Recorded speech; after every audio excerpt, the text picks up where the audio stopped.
Bonjour, merci de venir à cette session. Donc, je me présente, je suis Mickaël Ohayon, je travaille chez Publicis Sapient. Aujourd'hui, je viens aussi au nom de l'équipe Edenred+, qui est notre client sur cette application. Et je vais vous parler aujourd'hui de comment on a transformé notre application Flutter, donc mobile, hein, Android, iOS, Edenred+, en une application Flutter Web en production en moins de 2 mois. Le plan va être assez simple. Je vais vous présenter l'application, ce qu'elle fait, un peu la base technique pour que vous puissiez vous projeter et voir si vous faites du Flutter, si on a des similitudes, hein, dans ce que nous on a fait. Et je vais vous présenter le comment, pourquoi, les différentes étapes sur comment on est passé au web, toujours en Flutter évidemment, et les leçons au fur et à mesure qu'on a pu en tourner, enfin en récupérer, les problèmes qu'on a eus évidemment, et les solutions qui vont avec. Donc Edenred+, c'est la nouvelle application de Edenred qui permet du coup aux employés de recevoir des bénéfices de la part de leur employeur.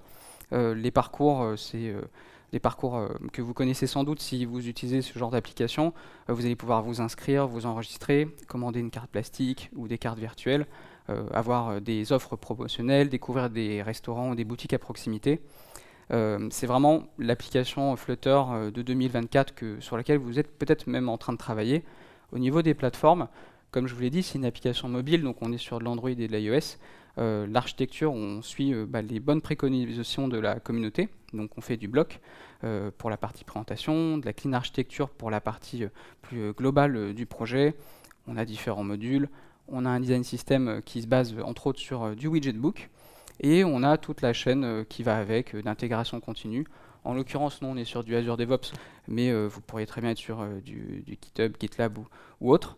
Et on a une intégration de qualité avec du Sonar, des linters, tout un flow de pull request validation, des tests unitaires, fonctionnels, instrumentés, et toutes les dépendances qui vont dans l'écosystème Flutter, que ce soit au niveau du routing, au niveau de l'injection de dépendances, au niveau des requêtes réseau. C'est vraiment le message qu'il faut en tirer, c'est que c'est vraiment une application Flutter mobile de 2024 qui du coup a démarré ce chantier. Et la grande question, c'est pourquoi passer en web en Flutter dans ce contexte-là. Il y a plusieurs manières de répondre à cette question. Déjà, il y a des utilisateurs qui vont soit pas forcément pouvoir ou ne pas vouloir utiliser les applications mobiles pour profiter de l'expérience Edenred+. Et donc, c'est un point assez important pour nous. Et on veut quand même leur fournir la même expérience utilisateur. On a des parcours qu'on a travaillés, qui ont été testés, qui fonctionnent. On a une UI UX qui va avec. Et on aimerait bien fournir à ces utilisateurs-là le même type d'expérience, le même type de parcours sur du web. Et de manière générale, dans l'approche Flutter, pour faire du web, on parle vraiment d'application Flutter. Flutter Web marche pas trop pour faire des sites classiques. Par contre, pour faire de l'application, ça marche plutôt bien. Et quand on prend le cumulé de tout ça, finalement, on se dit, ok, il y a sans doute quelque chose pour démarrer, pour faire une application Flutter web. Et donc deux solutions sur notre projet en tout cas. On a des équipes qui font de l'Angular, d'accord, ou notre équipe qui fait du Flutter Web. Donc la grande difficulté, c'est de prendre la bonne solution au bon moment. Et donc soit on part sur de l'Angular et on se dit bon peut-être qu'on aura une expérience web moderne, hein, comme celle qu'on pourrait attendre en Angular ou en React ou en n'importe quel autre framework. Mais dans ce cas-là, par rapport à notre équipe actuelle, à nos parcours, il va quand même falloir redévelopper beaucoup de choses, mettre en place une nouvelle code base, des nouveaux repos, une nouvelle intégration continue, les pipelines qui vont bien, etc. Et voire même potentiellement des recrutements et de la formation au niveau du produit pour les personnes qui vont travailler sur ce projet-là. Et donc bien qu'il y ait un aspect communautaire forcément en bonne pratique qui soit très fort en Angular, à contrario, à l'opposé, on a notre idée de potentiellement partir en Flutter Web qui du coup marcherait dans le principe, puisqu'on ne l'a pas encore testé à ce moment-là, pour faire une application web Flutter. Mais les grands avantages, c'est garder la même équipe, réutiliser nos assets graphiques, les parcours utilisateurs qui ont été testés, on sait qu'ils marchent, ils sont déjà en production sur plusieurs pays, garder la même base de code et la chaîne d'intégration qui va avec. Et forcément, l'avantage principal, ce serait d'être plus réactif, d'être capable de livrer plus rapidement cette nouvelle expérience web basée sur ce qu'on a déjà fait avant. À ce moment-là, du coup, on se dit, on va essayer, on va faire une expérimentation à partir de la base de code qu'on a déjà. Partir d'un projet vide, sample, on sait que ça aurait plus ou moins marché, mais on se dit qu'on va partir directement de l'application telle qu'on en est à ce moment-là en production, pour créer notre application Flutter Web. Et les premiers résultats du coup sont plutôt encourageants. Au niveau du build, passer d'une application mobile à une application web, c'est pas très compliqué, c'est vraiment une histoire de petites options à configurer au niveau de notre pipeline d'intégration. On va builder du web au lieu de builder du mobile. On a des options spécifiques qui arrivent dans le monde du web, mais rien de bien méchant. Au niveau du temps de compilation, on est sur quelque chose qui prend moins de 2 minutes en incluant la phase de récupération des dépendances, la génération de code sur nos agents de pipeline. Donc rien à dire à ce niveau-là, hein. 2 minutes, c'est beaucoup moins que ce qu'on met pour builder les applications mobiles, donc super. Au niveau UI UX, l'application démarre. Elle n'est clairement pas parfaite, puisqu'on part quand même d'une application mobile portrait et on passe sur une application web. Par contre, la bonne nouvelle, c'est que tout ce qui pourrait poser problème, manipulation à la souris, rentrer les saisies au clavier, etc., fonctionne sans problème majeur. Et les parcours fonctionnent quasiment. Donc juste en compilant en web, l'application démarre et on arrive à peu près à faire des parcours. Au niveau du support des paquets qu'on utilise de la communauté, la plupart des paquets sont compatibles. Out of the box, il n'y a vraiment pas grand chose à faire à ce niveau-là.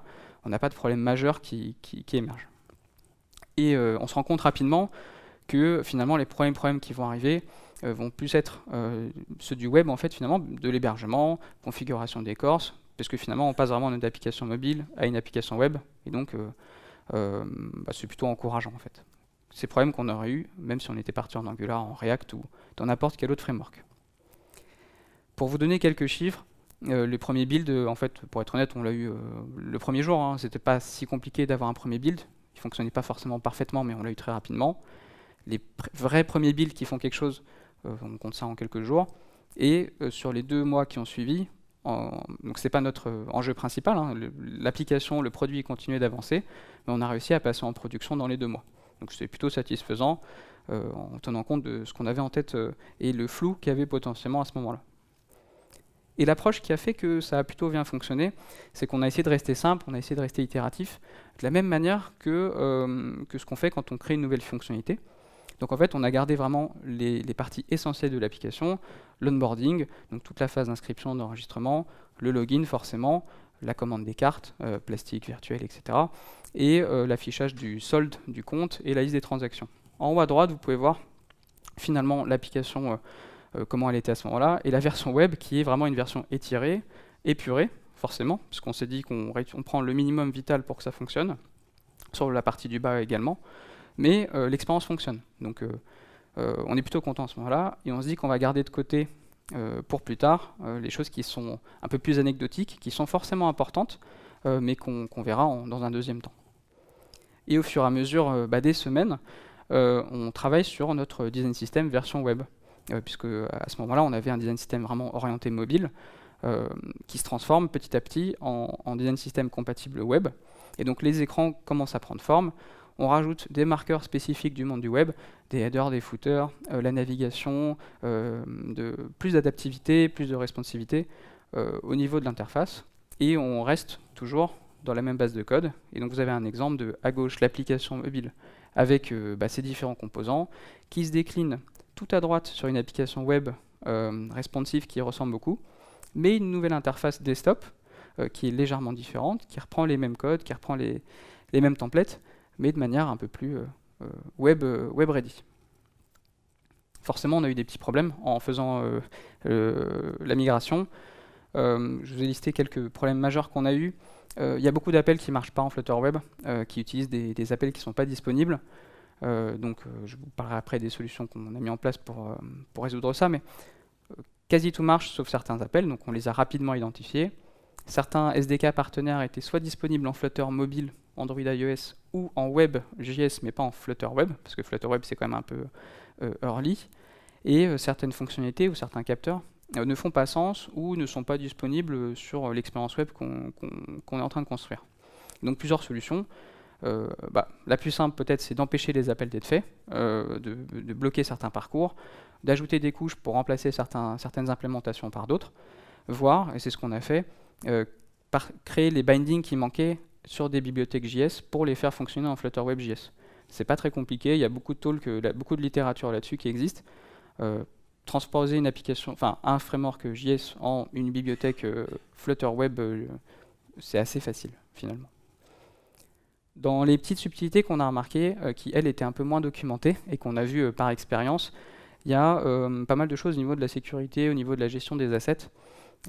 Typiquement, si vous avez un fichier d'environnement qui traîne dans votre application mobile, il n'est pas forcément, alors il est toujours visible hein, si on s'amuse à décortiquer l'application, mais il n'est pas forcément exposé de manière frontale.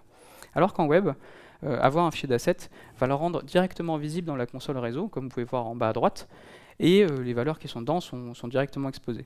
C'est pas forcément gênant dans le sens où vous n'avez pas, enfin c'est des choses qui sont censées être publiques. Par contre, le fait de les avoir de manière aussi exposée, c'est pas forcément ce que vous aviez prévu.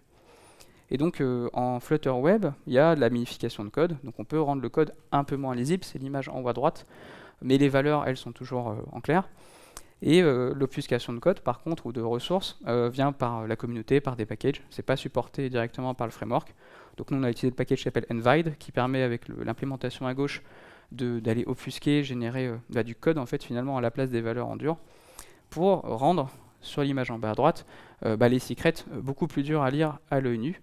Évidemment, c'est juste de l'obfuscation, donc les secrets sont toujours là, mais par contre, au niveau de la détection, au niveau de l'analyse, ça prendra plus de temps pour les trouver et ça ressemble plus à ce que vous attendez dans un monde web. Toujours dans la sécurité, on a remarqué qu'il y avait certains packages qui, sur mobile en tout cas, font de la vérification d'appelants via des appels plateforme natifs. C'est-à-dire que, par exemple, une lib Android va utiliser du code natif pour certifier que c'est bien vous qui êtes l'appelant, dans le cas où quelqu'un volerait votre token ou votre clé pour éviter que ce token soit réutilisé à des fins malveillantes. On a remarqué qu'il y a certains paquets multiplateformes, par convenience sans doute, qui font sauter beaucoup de ces vérifications, beaucoup de ces restrictions. Et donc dans ce cas-là, bien vérifier que les dépendances web que vous incluez respectent les standards de sécurité. Et donc on en a identifié 2-3. Ça fait partie de l'écosystème des paquets, de la communauté. Ça peut arriver sur n'importe quelle plateforme. Mais en web, en Flutter Web, qui est encore un framework un peu récent, ça peut poser problème. Au niveau de l'hébergement, rien à dire, c'était assez facile. C'est des fichiers statiques, il suffit de les publier, configurer l'écorce, et tout fonctionne. Sur le routing, pas grand-chose en termes de grosses difficultés, peut-être quelques réécritures d'URL à mettre par-ci par-là, en fonction de vos besoins en termes de navigation universelle. Par contre, comme vous prenez vos écrans et vous les transposez dans le monde du web, n'importe qui peut rafraîchir l'expérience à n'importe quel moment. Et donc finalement, vous allez sans doute avoir des problèmes au runtime ou des problèmes business qui n'étaient pas forcément présents dans l'écosystème mobile. Et dans ce cas-là, vous aurez peut-être des besoins en termes de sauvegarde, restauration d'état ou des redirections pour éviter que les gens aillent dans des flows qui n'étaient pas forcément prévus en tapant l'URL directement dans le navigateur. Ça forcément, ça arrive avec le monde du web. Il y a quelques limitations au niveau du partage de code. On en a identifié sur certains parcours utilisateurs. C'est vraiment une minorité de l'expérience de l'application, mais on les a identifiés. Typiquement, tout ce qui touche à l'authentification. Côté mobile, on a un parcours un peu complexe avec des appels natifs, la vérification, lecture de SMS, la biométrie, etc. Alors que dans le monde du web, on est sur un SSO extérieur. Et donc il y a quand même quelques pans de l'application où l'implémentation est radicalement différente. On sort de l'application Flutter, on part sur un SSO, on revient, il y a un système de jetons qui fonctionne un peu différemment du mobile. Donc rien de bien méchant, mais à identifier quand même en amont. Et dans les grandes limitations, les performances sont un peu moins bonnes forcément que du React, de l'Angular ou autre, surtout au premier chargement. Mais une fois que c'est démarré et les chargements ultérieurs, c'est plutôt bien. Côté SEO, il faut oublier, il faut vraiment séparer votre contenu applicatif Flutter du contenu marketing. Vous aurez besoin de faire vos bibliothèques, mais on en a déjà parlé, pour les bibliothèques JS qui ne supportent pas Flutter Web. Et franchement, avoir un design system, c'est essentiel pour arriver à avoir une expérience qui va être maintenable sur la suite. Ce qu'on peut retenir, aujourd'hui l'application elle est en prod sur plusieurs pays. On est plutôt content. On a réussi le pari, qui était de prendre la base de code, la passer en Flutter Web, la livrer et que ça fonctionne. C'était pas forcément gagné, on est vraiment sur quelque chose d'assez early, vraiment en mode de découverte. Donc le time to market parfait. C'est la même application, c'est la même base de code. Et la grande nouveauté du coup, c'est que les fonctionnalités qui arrivent sont dispo à la fois sur du web et du mobile. Donc un super pari qu'on a réussi à mettre en place.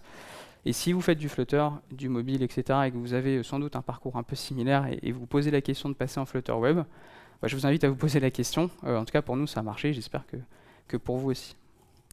Merci.